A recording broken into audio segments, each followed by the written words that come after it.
கண்மணி தகவல்கள் சேனல் நேயர்கள் அனைவருக்கும் வணக்கம். நான் அந்த வரிகளை கண்டபொழுது ஆச்சரியம் மட்டுமல்ல, அதிர்ச்சியும் தான். அமெரிக்க தமிழ் நண்பர்களுடன் Franklin institute of science and technology கட்டிடத்தின் 3வது தளத்தில் ஒரு பெண் கவிஞரின் 2 வரிகள். கற்றது கைமண்ணளவு, கல்லாதது உலகளவு. அதுவே ஆங்கிலத்திலும். What you have learned is a mere handful. What you have not learned is the size of the world. Avvaiyar a Tamil poet என்று எழுதப்பட்டிருந்தது. இந்நேரம் இது யாருடைய வரிகள் என்று நம் அனைவருக்கும் தெரிந்திருக்கும். தலை சிறந்த தமிழ் மகளின் சிறப்பான வரிகள் இவை. நமது ஔவை விமானத்தில் அயல்நாடு சென்றதுண்டா? அறிவியல் தெரியுமா என்றால் அதுவும் இல்லை.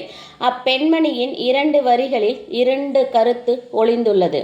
கற்றது கைமண்ணளவு, கல்லாதது உலகளவு. இந்த 2 வரிகளின் அனுபவ பகிர்வாக அவர் சொல்வது நமக்கு.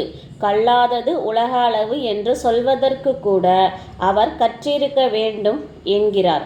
முதல் முறையாக அமெரிக்கா சென்ற பொழுது பிலடெல்பியா பிராங்க்லின் இன்ஸ்டிடியூட்டிற்கு சென்ற சமயத்தில் நான் கண்டு அதிசயித்த பகிர்வாக மரபு கவிஞர் ஈரோடு தமிழன்பன் அவர்கள் இத்தகவலை பகிர்ந்திருக்கிறார். இவர் சாகித்ய அகாதமி விருது மற்றும் தமிழக அரசின் கலைமாமணி விருதையும் பெற்ற பன்முக திறமையாளர் ஈரோடு தமிழன்பன் அவர்கள். தொடர்ந்து இணைந்திருங்கள் கண்மணி தகவல்கள் சேனலுடன். லைக் செய்யுங்கள், ஷேர் செய்யுங்கள், கமெண்ட் செய்யுங்கள், சப்ஸ்கிரைப் செய்யுங்கள். மீண்டும் வேறு ஒரு நல்ல பதிவுடன். நன்றி, வணக்கம்.